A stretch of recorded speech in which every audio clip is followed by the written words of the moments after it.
Assalamu alaikum, avec vous Madame Derka Urkia. Donc je vais lancer une nouvelle série sur une nouvelle technologie, c'est-à-dire une technologie d'actualité qui est le machine learning.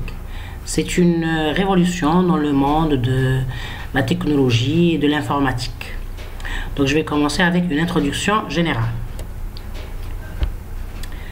Bon, le plan du cours va être le suivant. Premièrement, je vais donner des définitions du machine learning, puis les notions de base du machine learning, et on va entamer les domaines d'application de ce concept.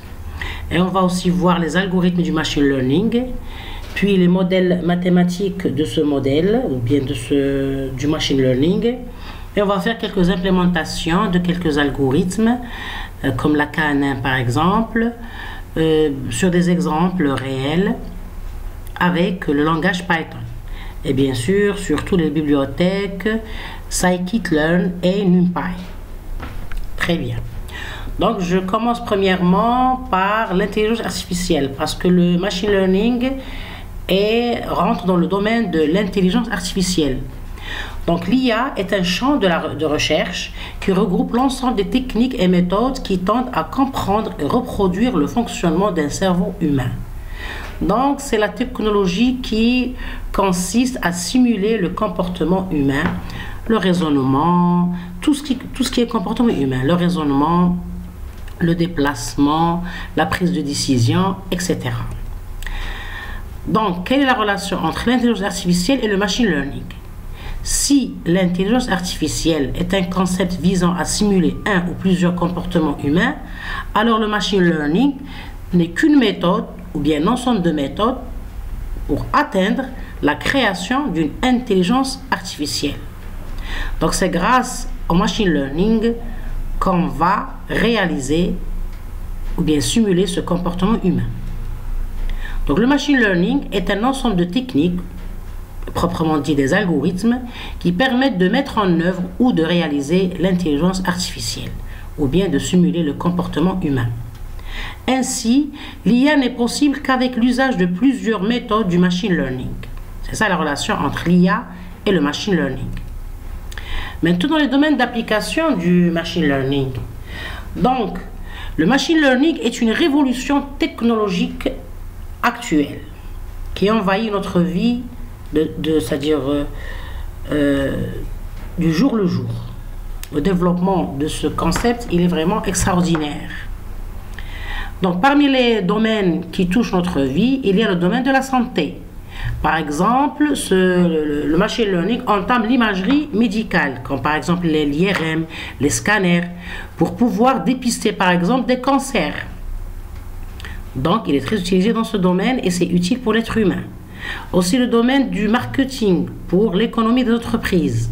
Donc, grâce au machine learning, on peut augmenter la vente des produits commerciaux. Il y a aussi la reconnaissance vocale, il y a la vision par ordinateur, il y a l'industrie du transport avec les voitures intelligentes, il y a l'industrie lourde avec les robots par exemple qui assemblent des voitures ou tout type de machines à la place des êtres humains. Donc il y a la notion d'exactitude, de rapidité et la production d'un grand nombre de voitures en un peu de temps. Vous voyez, c'est-à-dire l'utilité du machine learning.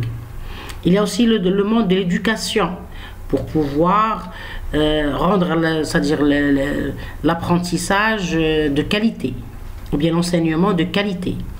Il y a aussi la sécurité dans tous les domaines, etc. Et ainsi de suite. Donc on peut dire qu'il entame tous les domaines de notre vie humaine. Donc c'est pour ça que ce concept est très important et il est d'actualité. Donc, je vous donne toujours quelques définitions pour mieux cerner le concept, pour comprendre par la suite, c'est-à-dire la mise en œuvre à travers les modèles et la programmation sur Python, mais en utilisant Python. Donc, le machine learning, c'est un ensemble de techniques donnant la capacité aux machines d'apprendre automatiquement un ensemble de règles à partir de données. Donc, contrairement à la programmation classique qui consiste en l'exécution de règles prédéterminées. Donc ici, c'est la machine qui va apprendre, qui va, c'est-à-dire créer de nouvelles règles. Bien sûr, à partir de règles, bien de données déjà existantes. On va voir ça en détail par la suite. Donc le machine learning ou l'apprentissage automatique est l'étude d'algorithmes qui se perfectionnent à travers l'expérience, qui se régénèrent si je puis dire. Toujours une nouvelle définition, le machine learning est un domaine de recherche en informatique qui traite des méthodes d'identification et de mise en œuvre de systèmes et algorithmes par lesquels un ordinateur peut apprendre. Ce domaine a souvent été associé à l'intelligence artificielle et spécifiquement à l'intelligence computationnelle. C'est quoi l'intelligence computationnelle? C'est une méthode d'analyse de données qui pointe vers la création automatique de modèles analytiques. Donc c'est surtout l'intelligence computationnelle parce qu'elle est basée sur des modèles mathématiques.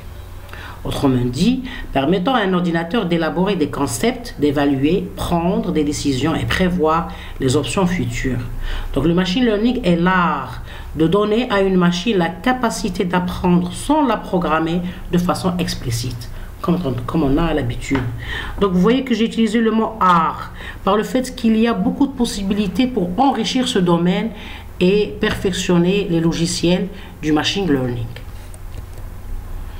Donc par le fait qu'il se base sur l'apprentissage de la machine, donc je vais parler de cette notion importante qui est l'apprentissage.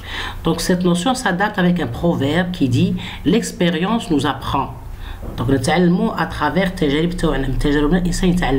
donc sémantiquement c'est ça le concept de faire de l'apprentissage vis-à-vis de la machine. Donc en machine learning, les ordinateurs peuvent apprendre sans être programmés pour effectuer des tâches spécifiques. Les ordinateurs peuvent apprendre à partir de données ou d'un ensemble d'observations que l'on appelle ensemble d'apprentissage. Donc l'aspect itératif du machine learning est essentiel car il permet au modèle de s'adapter indépendamment lorsqu'ils sont exposés à de nouvelles données. Donc c'est la machine qui prend de nouvelles décisions avec le changement des données ou bien des modèles. Donc, bien sûr, c'est-à-dire c'est grâce au modèle mathématique qu'on met en œuvre cet apprentissage automatique.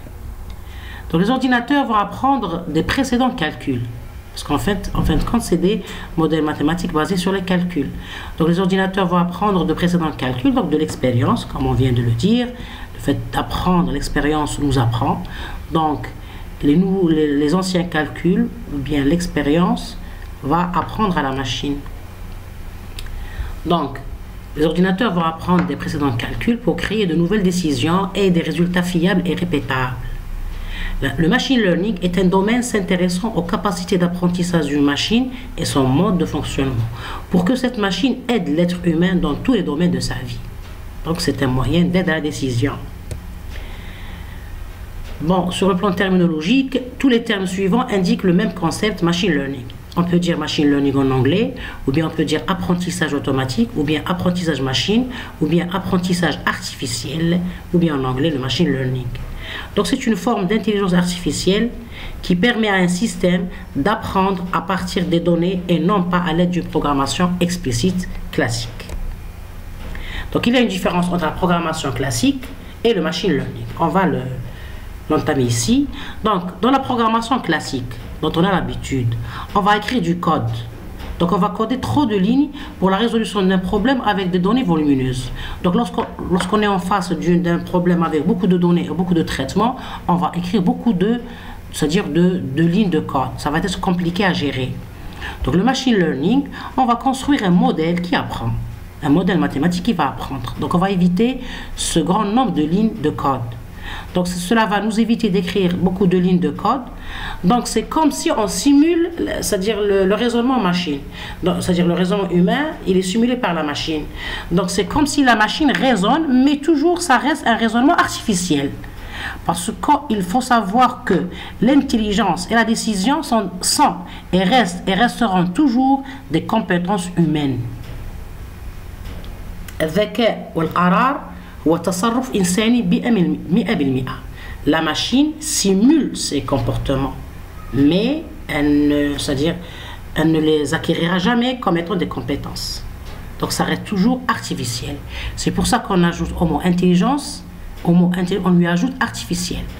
Si on va se contenter de intelligence, ou bien c'est-à-dire l'aspect smart, ça c'est une qualité ou bien une compétence humaine. Donc on doit ajouter le mot artificiel ou bien automatique. Comme quoi, il est dédié à la machine, donc il est limité. Alors que l'intelligence humaine, elle est illimitée. Elle est pertinente, c'est sûr et certain. Donc ici, c'est une illustration graphique que je vous donne. Par exemple, ici, on a d'habitude la programmation classique, c'est l'être humain qui programme. On a le laptop et on écrit du code à travers le clavier. Ici, c'est le contraire dans le machine learning. C'est la machine qui code. Donc c'est la machine qui apprend à partir d'un modèle